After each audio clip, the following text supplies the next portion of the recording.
to another book review.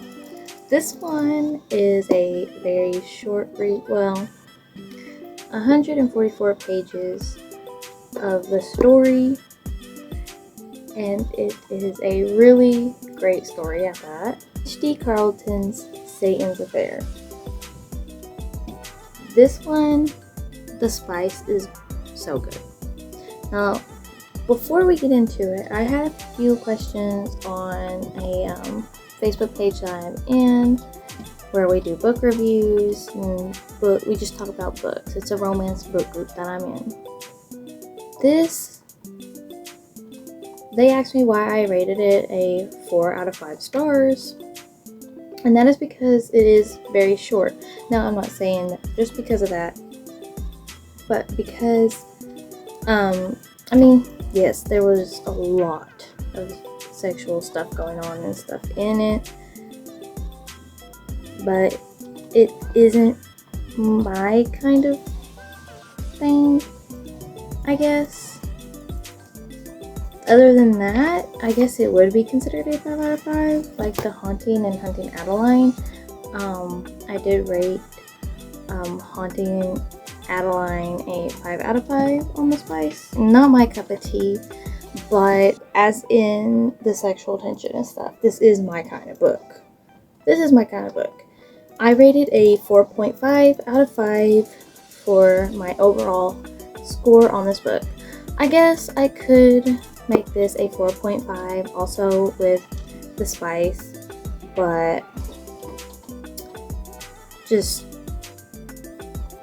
it was long but also short-lived. But like, I marked the spicy chapters, spicy scenes. There's only like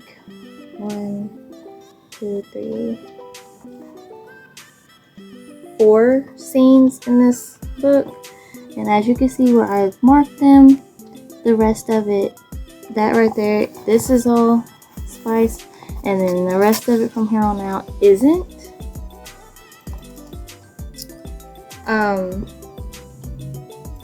I do suggest, if you want to get into The Haunting and Hunting Adeline, you should read this first, for then if you read this last, it will spoil. You can read this after reading Haunting and Hunting Adeline if you already have, but you want more story.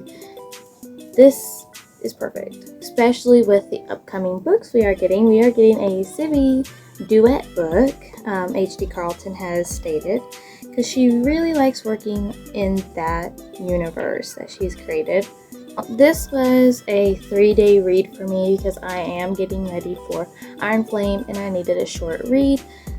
Luckily, when I pulled out of my mystery TBR jar, this one was next read. Now, I've already read The Haunting and Hunting Adeline story first. This was so good. This is a dark romance, a horror, what I would consider a splatterpunk book also, and a psychological disorder. That is the Tropes. This, to me, would be considered a splatterpunk. Now, this book could be completely glossed over in the splatterpunk community due to the fact the author being a dark romance author. But this has so much gore and detail in it that I believe that this should be part of it. Probably like, not really a soft, but maybe a medium book. Definitely does not hold up to The Slob, that is for sure. It does not hold up to that, but it's kind of like a story like, I want to say The Playground, but still not at the same time. Still would put this in the subgenre. Are some trigger warnings to go with this book for gore, violence, arousal by murder, a child, and psychological tortures, sewer slide, and sexual situations, along with religious CULT.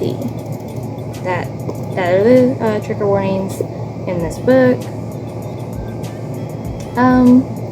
But it was a ride for sure. If you're wondering what I'm looking at, I'm looking at what I wrote down here of the book. it didn't disappoint. Honestly, do recommend. I rate it a 4.5 out of 5. Definitely wasn't my top read of the year, but it is definitely a recommendation.